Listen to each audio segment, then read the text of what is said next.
Hello everyone, and welcome to another tutorial on the Margot series channel. Today we are going to be talking about how I make my coconut flour. I'm going to be taking you through the making of the coconut flour from the very scratch.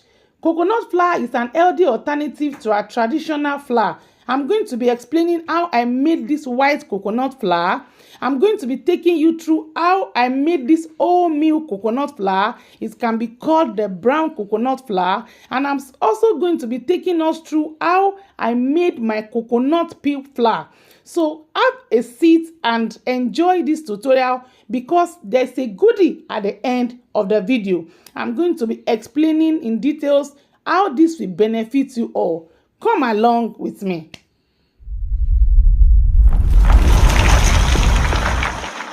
So we need our mat, our source of heat, our spatula, and after we have gotten all this, then our coconut is needed.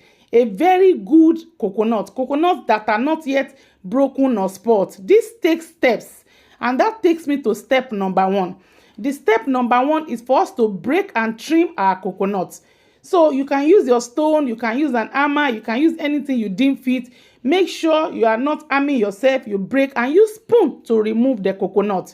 Thereafter, if you intend to make the white coconut flour, you will need to peel off the skin of the coconut flour so that you are going to have just the white part. And that was why I labeled in my video the white coconut flour, the wholemeal coconut flour, and then I said the coconut peel flour. As you can see here, I'm peeling off the peel. I'm peeling off the skin of this coconut. So the flour that we are going to make from the pulp, that is what I refer to as the white coconut flour. The one we are going to make without removing this peel, that is what I refer to as the wholemeal coconut flour. The one that I'm going to be making barely by using this peel and scraping off into the sieve is what I refer to as the coconut peel flour. Sit down and come along. This particular lesson and training, I'm going to be explaining the benefit of this coconut flour, and I'm going to be expecting that each and every one of us will give it a try. If you have watched this video to this level, if you are a new subscriber, you are welcome on board. My name is Folorunsho Olutayo Oyebisi, and here is a DIY channel where we teach you how to make soap, how to make things all by yourself, and we also teach you how to make money. Now, coconut oil is one of the things we use in making money, and while we intend to explain the making of coconut oil, we deem it fit to explain other things that the coconut fruit brings on the table. One of such is this coconut flour. I hope that when you make your coconut oil and you have the shaft like this, you will be able to use it for purposes like this. That takes me to step number 2.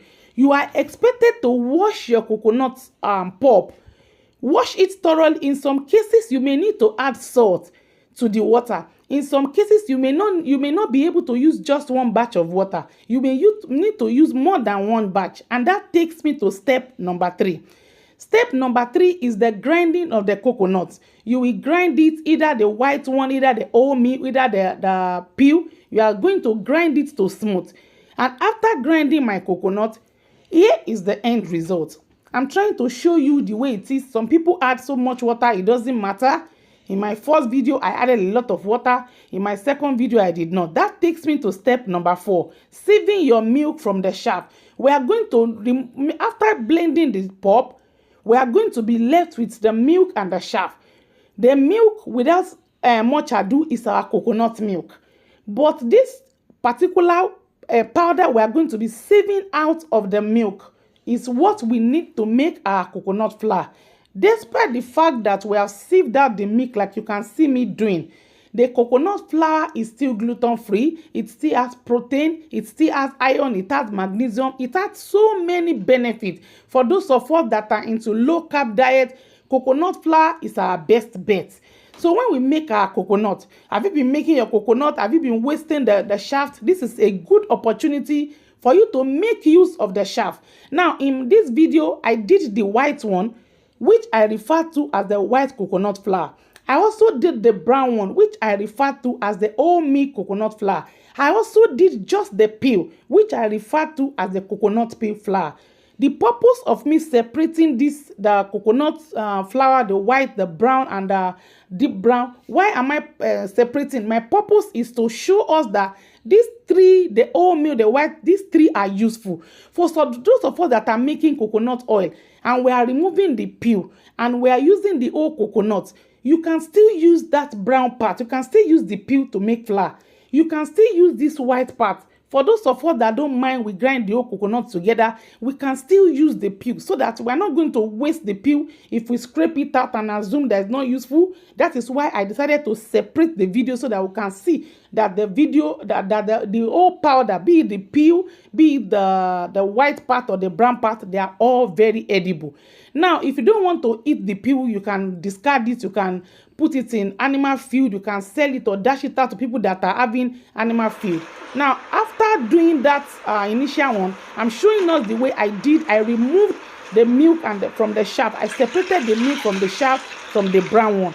So I'm going to be coming out with 3 different kinds of flour that are all edible, depending on the state of your health and the purpose of why you want to make a coconut flour. Edible to make our healthy snacks, to make our normal meal. And let me know at the comment section where you are watching this video from. Let me know at the comment section if you are going to be trying this out. Thereafter, I've sieved in my coconut shaft. I'm pouring in the shaft into the bowl. We are going to be drying the shaft. If you don't have time to dry, all you need to do is take this powder, put it in a bowl and put it inside your freezer.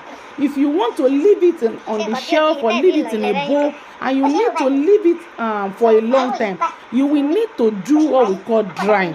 And that will take me to drying of your coconut, be it the white, be it the brown, be it the shaft. Now I'm going to be taking us through 3 different ways by which we can dry our coconut, and that takes me to step number 5.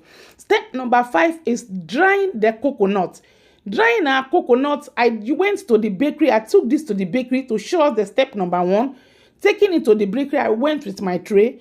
I got there and the tray was not enough, and we poured in the coconut flour into the tray and put it into the big oven.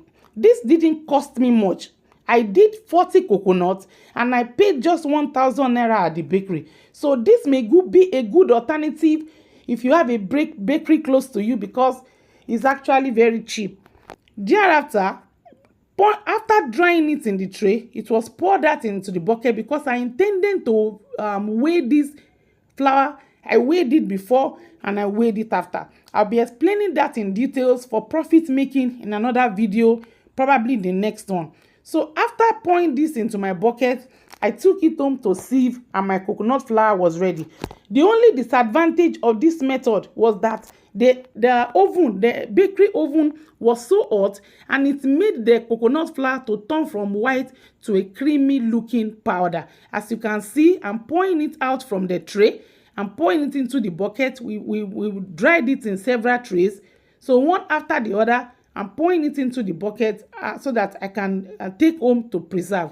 Another method which I refer to as the second method is drying it in the open air. I poured in the powders in their different trays. The white one in the different tray, the wholemeal in the different tray, and the peel in the different tray. And I decided to put them in the tray. I put them on a mat. You can see a sack. You can use sack. You can use mat. You can use tray. Spread them all around. Make sure that they are thinly spread. Then I left them in the open sun. Now, the advantage of this is that you are not going to be spending any money. You are going to be spending your time actually, because you need to be there, especially for this white one. If you are not there, the white one will change color, because the one on top at the outermost part will dry up, but the one beneath will not dry. So you need to go up and down. You can see this is the peel. You can see this is the wholemeal on the left hand side, and you can see the white one. Now this is the third method. The third method, I made this third method drying the coconut flour as if I am making my cassava flakes, just like our gari in Yoruba land.